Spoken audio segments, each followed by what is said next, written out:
আজ বাবার বাড়ি যাওয়াটা যে স্মরণীয় হয়ে থাকবে সেটা কিন্তু একদম বুঝতে পারিনি। যাই হোক, সেটা সারা জীবনের জন্য হয়তো মনে থাকবে। হ্যালো ফ্রেন্ডস, আমি রিয়া। তোমরা দেখছো রিয়া লাইফস্টাইল ব্লগ। সবাই কেমন আছো? আশা করি সবাই ভালো আছো। আমরাও বেশ ভালো আছি। কাল থেকে রাত্রেবেলা প্রচুর বৃষ্টি পড়ছিল। ভাবতেই পারিনি সকালে ঘুম থেকে উঠে বৃষ্টিটা কমবে বলে। মনে হচ্ছিল সেই একই রকম বৃষ্টি কিন্তু হয়েই যাচ্ছিল। তাই দেখো, প্রথমেই ঘুম থেকে উঠে কিন্তু আমি ঠাকুর প্রণাম করে নিয়েছি। আমার রুমের বাইরেই কিন্তু মা কালীর ফটো আছে, তো সেখানে এসে প্রথমে ঠাকুর প্রণাম করে এখানে ব্রাশ ট্রাশ করে নিলাম ভালোভাবে। আর তারপরে কি করছিলাম, তারপরে ভালো করে ঘরগুলোকে ঝাড় দিয়ে নিয়েছিলাম। আর সবটা তো তোমাদের সাথে শেয়ার করা হয় না, কারণ পুরোটা শেয়ার করতে গেলে ভিডিওটা কিন্তু অনেকটাই বড় হয়ে যাবে। আর ভিডিওটা বড় হয়ে গেলে তোমাদেরও হয়তো দেখতে বিরক্ত লাগবে। তাই খুব একটা সব কিছু শেয়ার করি না, কারণ দেখো, একজন বা গ্রামের বউ বা একটা বাড়ির বউ সাধারণত বাড়ির যেসব কাজ করে সেই সব কাজগুলোই কিন্তু তোমাদের সাথে শেয়ার করা হয়। তো দেখো, এখানে কিন্তু আমি আমার ড্রেসটা চেঞ্জ করে নিলাম। বাসি কাপড় পরে সাধারণত বাড়ির বউরা কিন্তু কোনো কাজই করে না, যেটুকু করার নয় সেটুকুই আমি করেছি। তারপরে কিন্তু ড্রেসটা চেঞ্জ করে নিয়েছি। আর দেখো, সকাল সকালই কিন্তু আমি জামা কাপড়গুলো কেচে নিই, কারণ তারপরে আর সময় হয়ে ওঠে না বলবো না, সময় কিন্তু সব সময় থাকে। কিন্তু কি বলো তো, সব সময় সময়ের মধ্যে সবটা করার ইচ্ছে থাকে না। তাই আমি সকালবেলা ভাবলাম যে সকালবেলা উঠেই কিন্তু ড্রেসগুলো ভালো করে কেচে নিই, কারণ সারাদিনে আর ইচ্ছেই করে না, ওই যে বললাম, ভালো লাগে না। আর মামামের জানো তো, হাফ ইয়ারলি এক্সামের পরে কিন্তু স্কুল ছুটি দিয়েছে। তাই স্কুল ছুটি দিয়েছে বলে আমাদেরও কিন্তু একটু ইচ্ছে গেছে যে বাবার বাড়ি থেকে ঘুরে আসব। আর জানো তো, আমার মায়ের শরীরটাও খুব একটা ভালো নেই, তাই খুব জ্বর এসছে মায়ের। তাই আমি আমার বরমশাইকে বললাম যে একটু চলো বাবার বাড়ি থেকে ঘুরে আসবে। তো যাই হোক, যথারীতি আমার বরমশাই কিন্তু আর না বলেনি, বললো হ্যাঁ ঠিক আছে, নিয়ে যাব। ব্যাস, এটা শুনেই ভীষণ ভালো লাগলো যে বাবার বাড়ি যেতে পাবো। আর বাবার বাড়ি যেতে কার না ভালো লাগে বলো? বিয়ের পরে একটা মেয়ে অপেক্ষা করে কতদিন পরে সে বাবার বাড়িতে যাবে, কারণ ওই একটা জায়গা যেখানে সে নিশ্চিন্তে থাকতে পারবে। সেখানে কেউ কাউকে মানে সেখানে যেয়ে মানে মেয়েকে কেউ অর্ডার করবে না, কেউ কিছু বলবে না, নিজের মতো করে বাঁচবে, নিজের মতো করে থাকবে। যে কটা দিন বাবার বাড়িতে থাকা হয় না, সত্যি মানে মনে হয় যেন আমি মানে কি একটা পেয়ে গেছি। তো যাই হোক, দেখো এখানে তো জামা কাপড় মেলার পরে রান্নাঘরে চলে এসেছি। আর রান্নাঘরে আসার পরে রান্না বান্না করব, তার জন্য দেখো রান্নাঘরটা ভালোভাবে পরিষ্কার করে নিয়েছি। আর বরমশাই কিন্তু খেয়ে দিয়ে স্কুল যাবে। আর এদিকে দেখো, বোতলগুলো যেগুলো ছিল খালি, সেই বোতলগুলোও কিন্তু ভরে নিলাম। আর যেহেতু ওই যে মাম্মামের স্কুল ছুটি পড়ে গেছে, তাই মাম্মাম কিন্তু ঘুম থেকে ওঠেনি। আর আমার বরমশাই কিন্তু ঘুম থেকে অনেকক্ষণ উঠে গেছে, ও কিন্তু বাজার চলে গেছে। স্কুলের সবজিটা ওকেই আনতে হয়, তার জন্য ও স্কুল গেছে বাজার করতে। আর তারপরে কি বলো তো, আমরা কিন্তু দুপুরবেলা বেরিয়ে পড়েছি। তবে কি জানো তো বন্ধুরা, তার আগে কিন্তু রান্না বান্না করেছি, খাবার খেয়েছি। খাবার খেয়ে বরমশাইকে স্কুলে পাঠিয়েছি, মেয়েকে স্নান করানো হয়ে গেছিলো। আর মেয়েকেও দুপুরবেলা খাইয়ে নিয়েছিলাম। দিয়ে তারপরে বরমশাই হাফ ডে স্কুল করে চলে এসেছিলো বাড়িতে। দিয়ে জানো তো, কালকে আমরা গিয়েছিলাম একটু পুরুলিয়া, তো সেটারও ভিডিও করে রেখেছি। সেটার ভিডিও কিন্তু আপলোড করা হয়নি। আর কি বলো তো, ভয়েস ওভারও দেওয়া হয়নি। সেই কারণে ভাবছি যদি পরে কখনো ইচ্ছে হয় অবশ্যই তোমাদের সাথে ভিডিওটা আমি শেয়ার করব। তবে ওই যে বললাম না, কাল পুরুলিয়া গিয়েছিলাম, তো সেখান থেকে ফেরার পথে কখন যে গাড়ির টায়ারটা পাংচার হয়ে গেছে বুঝতেই পারিনি। আজ হঠাৎ যখন আমার বরমশাই স্কুল যাওয়ার জন্য রেডি হচ্ছে, গাড়িটা বের করছে, তখন কিন্তু বলছে জানো গাড়ির টায়ারটা পাংচার হয়ে গেছে। তো যাই হোক, সে তো আর গাড়ি নিয়ে যেতে পারলো না স্কুলে, শেষমেশ স্কুটি নিয়ে স্কুলে গেছে। তো এখন দেখো, এই গাড়ি নিয়ে চলে এসেছি আমরা বাজারে। আর বাজারে যখন এসেছিলাম তখন কিন্তু ভীষণ মেঘ করেছে। আর যে দাদাটা কিন্তু গাড়িটা আমাদের টায়ারটা ঠিক করছে, পাংচারটা, সে দাদাটা কিন্তু আমার সাথে প্রচুর ইয়ার্কি করছিল। প্রচুর বলতে বেশ হাসাহাসি হচ্ছিল। তো যথারীতি দেখো, গাড়ির তো ঠিক হয়ে গেছে, টায়ার ঠিক হয়ে গেছে, দিয়ে কিন্তু প্রচুর বৃষ্টি নামিয়ে দিয়েছে। এতটাই বৃষ্টি নামিয়ে দিয়েছে যে ভাবতেই পারছিলাম না বাবার বাড়ি যাইতে পারবো কি পারবো না। মানে ভীষণ দোটানায় পড়ে গেছি যে যাব কি যাব না। আর এটা কিন্তু আমার শ্বশুরবাড়ির থেকে সামনেই কিন্তু বাজারটা, প্রায় 5 মিনিটের রাস্তা। তো সেই বলো, 5 মিনিটের রাস্তাটা কাছে নাকি এখন 1.5 ঘন্টার রাস্তায় যাবো যেটা, সেটা কাছে। তো যাই হোক জানো, সেই তো বৃষ্টি থামলো মোটামুটি। বৃষ্টি থামার পরে এই যে আমাদের মুখে হাসি ফুটেছে আর আমরাও কিন্তু বেরিয়ে পড়েছি। তো ওই যে আমার বরমশাই আর আমার মামাম দুজনে কিন্তু রেনকোট পরে নিয়েছে। কিন্তু জানো তো তার আগে কি হয়েছিল, মামামকে তো ওখান থেকেই রেনকোটটা পরিয়ে দিয়ে এসেছিলাম, কিন্তু আমার বরমশাই কিন্তু সেখানে রেনকোট পরেনি। কিছু দূর যেয়ে আবার জয়চণ্ডীর কাছে এক জায়গায় দাঁড়িয়ে সেখানে আবার রেনকোটটা পরলো আর আমাকে বললো তোমাকেও রেনকোট কিনে দেবো। তো দেখো আমরা এখন তো বেরিয়ে পড়েছি, কিন্তু এখনও কিন্তু দোকানপাট সেরকম দেখতে পাইনি যেখানে আমি রেনকোটটা কিনবো বলে। আর আজকের যে যাওয়াটা না মানে মারাত্মকভাবে, ভাবতেই পারিনি যে কিভাবে আমরা যাচ্ছি।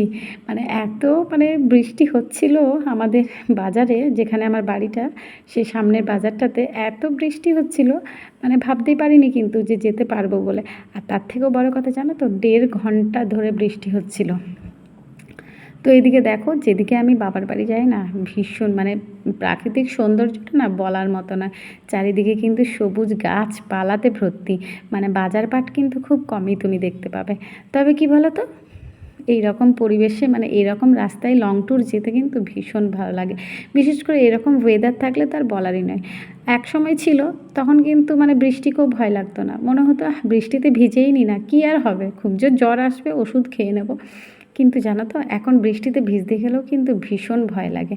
কেন ভয় লাগে জানো তো, নিজের জন্য কিন্তু ভয় লাগে না, ভয় লাগে মাম্মাম আছে, বরমশাই আছে, আমার পুরো সংসারটা আছে, শাশুড়ি মা আছে, শ্বশুরমশাই আছে। আমি যদি অসুস্থ হয়ে পড়ি তা আমার মাম্মামকে কে দেখবে, আমার মাম্মামকে কে যত্ন করবে। আমার মতো যত্ন, একটা মায়ের মতো যত্ন তার সন্তানকে কিন্তু কেউ করতে পারে না। আমাদেরকে আমার মা যেমন যত্ন করে মানুষ করেছে, যেমন যত্ন করে খাইয়ে দাইয়ে মানুষ করে বড় করেছে না, সেরকম কিন্তু অন্য কেউ পারবে না। সেই ঠিক সেরকমই জানো তো, আমারও ওইটাই ভয় লাগে। না হলে আমার কিন্তু বৃষ্টিকে খুব একটা ভয় লাগে না।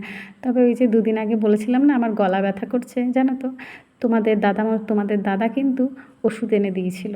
কিন্তু কি বলো তো, নিজেই ডাক্তারির ওপর ডাক্তারি করতে গেছি তো, দিয়ে কী হয়েছে জানো তো, ওষুধটা খেয়েছি যখন তখন কিন্তু গলা ব্যথা ঠিক হয়ে গেছে। দিয়ে আবার তাহলে বরমশাইকে বললাম যে আজ জানো ওষুধটা খেয়ে আমার গলা ব্যথা ঠিক হয়ে গেছে।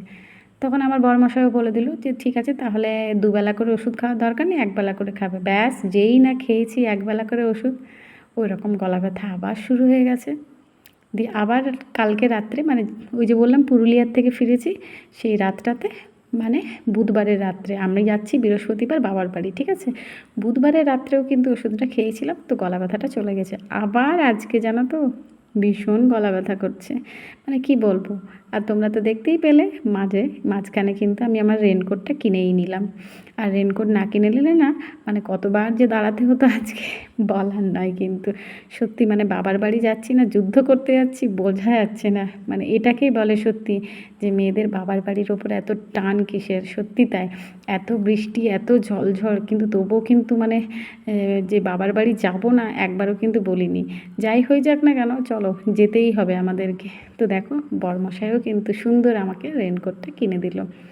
এর থেকে বেশি কী চাই বলো একটা মেয়ে, যে এইটুকু অন্তত মনের কথা যেন বোঝে যে যখন যেটা দরকার তখন যেন সেটা দিয়ে দেয়। মানে ও আমার বরমশাইও জানে যে আমি যদি আজকে না যেতাম তাহলে কিন্তু আমার মনটা ভীষণ খারাপ হয়ে যেত। তাই কিন্তু আমার বরমশাই আর জোর করলো না যে এতক্ষণ বৃষ্টি পড়ার পরে চলো বাড়িই চলে যাই, কাল না হয়ে যাব। কিন্তু না, তো তোমাদের সাথে কথা বলতে বলতে জানো তো আমি অর্ধেকটা রাস্তা প্রায় চলেই এসেছি। তবে কি বলো তো, এদিকেও কিন্তু খুব একটা বৃষ্টি হয়নি। তবে এই যে ড্যামটা, এই ড্যামটার নাম হচ্ছে পাঞ্চেত ড্যাম। তো এই ড্যামটার কাছে যখন এলাম না তখন কিন্তু আবার সেই বৃষ্টি শুরু হয়েছে। কিন্তু কি বলো তো, আমরা তো 3 জনেই রেনকোট পরে আছি না, তাই কোনো টেনশনই লাগছে না। সত্যি আমি কিন্তু জানো তো রাস্তায় আস্তে আস্তে আমার বর্মশাইকে বলছিলাম যে রেনকোটটা কেনার পর বেকার হলো, মানে রেনকোটটা কেনাই আজ আমাদের বেকার হলো। বৃষ্টিই হচ্ছে না, তাহলে শুধু শুধু রেনকোটটা কেন টাকা দিয়ে কিনতে গেলাম। কিন্তু যেই না বলেছে কিছু দূর আসার পরেই জানো তো বেশ বৃষ্টিটা নামিয়েছে। আর এখানে ড্যাম্পে এসে মানে এত সুন্দর দৃশ্য দেখতে পেলাম না, মানে ভাবাই যায় না। সত্যি ওই যে বললাম না শ্বশুর বাড়ির থেকে বাবার বাড়ি আর বাবার বাড়ি থেকে শ্বশুর বাড়ির যে রাস্তাটা মানে অসাধারণ অপূর্ব। মানে তোমরা যদি কখনো আসো এই রাস্তায় মানে তোমার কি বলবো এই পাঞ্চেত ড্যামটা হয়ে পুরুলিয়া যাওয়ার রাস্তাটা, তাহলে কিন্তু বুঝতে পারবে সত্যি কি অপরূপ দৃশ্য। চারিদিকে গাছপালা প্লাস মাঝখানে একটা ড্যাম বিশাল বড় দেখো। তো যাই হোক, বেশ সুন্দর কিন্তু দৃশ্য। তো আমার তো ভালো লাগেই। আর আমার এদিকে কিন্তু মামাবাড়ি, জানো তো, ছোটোর থেকে এই রাস্তা হয়ে অনেকবার যাতায়াত করেছি। মানে এই রাস্তাটা আমার কাছে মানে একদম চেনা জানা। তো যাই হোক, এইভাবেই জানো আজকে আমি শ্বশুর বাড়ির থেকে বাবার বাড়ি আসছি। মানে তোমাদেরকে বলে বোঝাতে পারছি না, ভীষণ আনন্দ হচ্ছে। কিন্তু ওই যে একটা ভয়, ঠান্ডা যদি লেগে যায় তাহলে মাম্মামের কী হবে।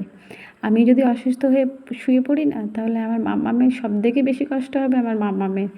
আর আমার বরমশাইয়ের তো কষ্ট হবে না অতটা, কারণ আমার বরমশাইয়ের জন্য ধরো তার মা আছে, তার মা সব কিছু করতে পারবে। কিন্তু আমার শাশুড়ি মাও একটু বয়স হয়েছে, তো তাই বাচ্চাকে কীভাবে যে যত্ন করতে হয় সেটা কিন্তু খুব একটা আমার শাশুড়ি মা কিন্তু পারেন না। তো যাই হোক, আজকে যখন এখান থেকে পেরোচ্ছিলাম ড্যামটা হয়ে, সামনে যখন ইন্ডিয়ান ফ্ল্যাগটা দেখতে পেয়েছি, আমার মাম্মাম কিন্তু দেখে ভীষণ খুশি। আর আমার মাম্মাম, জানো তো, এই ইন্ডিয়ান ফ্ল্যাগ বলো, মানে যে কোনো জিনিস বলো, এখন ছবি আঁকতে এত ভালোবাসে। তোমাদেরকে তো একটা ভিডিওতে আমি দেখিয়েছি যে আমার মাম্মাম এত সুন্দর করে ইন্ডিয়ান ফ্ল্যাগটা এঁকেছিল আর কি। তো এই ইন্ডিয়ান ফ্ল্যাগটা দেখে আমার মাম্মাম কিন্তু বারবার বলছে, মাম্মাম তুমি ভিডিও করো এটা। মানে কী একটা মানে কী যে দৃশ্য দেখে ফেলেছে ও, মানে এটা যে মানে সাধারণ জিনিস সেটাও বুঝতেই পারছে না। ইন্ডিয়ান এত বড় একটা ফ্ল্যাগ দেখেছে, মানে ওর কাছে এটা মানে অবিশ্বাস্যকর, ভাবতেই পারছিল না যে এত বড় ফ্ল্যাগ হতে পারে, যে এটা তো কিছুই না। তো তোমাদের সাথে কথা বলতে বলতে ওই যে ওয়েস্ট বেঙ্গল থেকে কিন্তু ঝাড়খণ্ডে আমি ঢুকে পড়েছি। আর আমার বাবার বাড়ি কিন্তু ঝাড়খণ্ডে, আর আমার শ্বশুর বাড়ি ওয়েস্ট বেঙ্গলে। তো যাই হোক, তোমাদের সাথে কথা বলতে বলতে বেশ অনেকটাই চলে এসেছি, জানো তো। আর এদিকে কিন্তু সেরকম কোনো বৃষ্টি হয়নি, রোডটা জানো তো পুরো শুকনো।